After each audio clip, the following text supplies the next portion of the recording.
Et bien le bonjour à tous. Aujourd'hui, je vous raconte une histoire de racisme, de censure et de manipulation, et surtout de combat pour la liberté d'expression. Une histoire qui a commencé sur serveur RP de Vortex, que j'en ai déjà parlé dans la vidéo précédente. Et je vous laisse maintenant avec les preuves en photo et d'autres preuves qui arriveront dans les prochaines vidéos.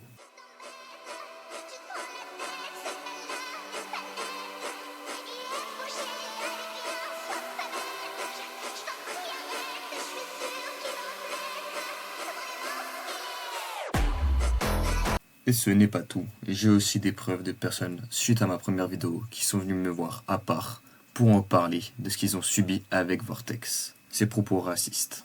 Mais ce qui me choque encore plus, c'est que Vortex est un fondateur avec plus de 1400 membres et qu'il ose dire ses propos racistes sur le jeu Roblox avec des gamins de 10 ans.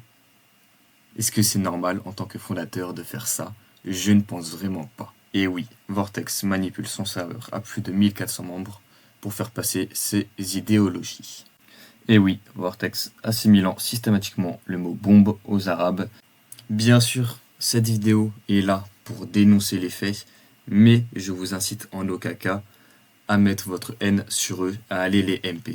Ne faites pas ça, ça sert à rien, et vous vous mettez dans la merde tout seul. Surtout que cette histoire va être réglée tout seul, au fur et à mesure, avec Roblox et directement la justice.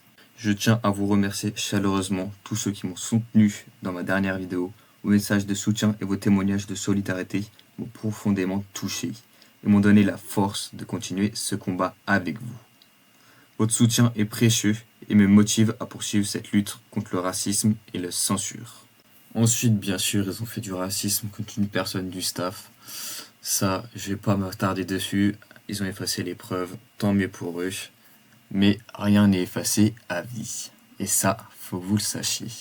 Tout ce que vous postez peut être retraçable et retrouvable si une enquête judiciaire est ouverte, ou même grâce à des logiciels externes de Discord.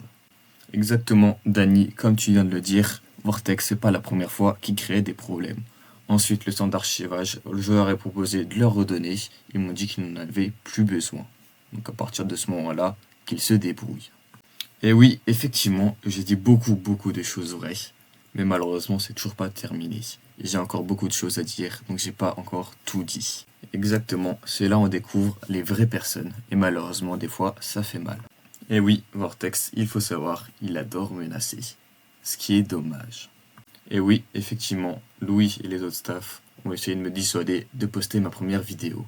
Mais bien sûr, je ne me laisserai jamais faire. Cette expérience m'a profondément marqué, mais elle m'a aussi appris une chose, la valeur de la liberté d'expression et la nécessité de lutter contre le racisme. C'est des notions très importantes à avoir dans une vie.